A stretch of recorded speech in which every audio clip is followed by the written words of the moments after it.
नमस्ते अनि वेलकम अनि स्वागत छ है मेरो सानो मिनी ब्लगमा। र हजुर लेबरहरू पुगाएर गइरहेको छु नि त। म चाहिँ घरतिर अब म पनि गाडी साडी थन्काउनु पर्छ, राखेर फेरि घरतिर आउनुपर्छ नि त।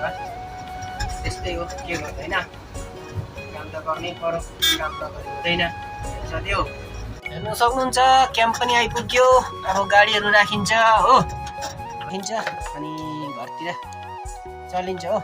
अब ड्युटी पनि खतम हुँदै गयो नि त, अब हिँडिन्छ घरतिर। अनि यता हेर्न सक्नुहुन्छ हाम्रो कम्पनीतिर त्यो गाडी पनि आज दिनभरि चलेको थियो, आज पनि चल्यो। त्यसले गर्दा चाहिँ बसेको छ। यतातिर यस्तै छ है साथी हो, कम्पनीमा हाम्रो चाहिँ यस्तै छ।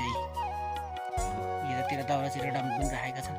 अब म चाहिँ यो गाडीको चाबी टक्कसँगले यहाँ राखिन्छ हो, अनि त्यहाँदेखि घरतिर चल्नु पऱ्यो नि। ल साथी हो, घरमा पनि आइपुग्यो अब चाहिँ टक्कसँगले होइन, ड्युटीबाट छुट्टी गरेर आइयामा टक्कसँगले घरमा आइपुग्यो हो, आइपुग्यो। र यति भन्दै आजको भ्लग चाहिँ मैले यहीँ बन्द गर्नु चाहेँ साथी हो। ल सबैलाई बाई बाई छ है।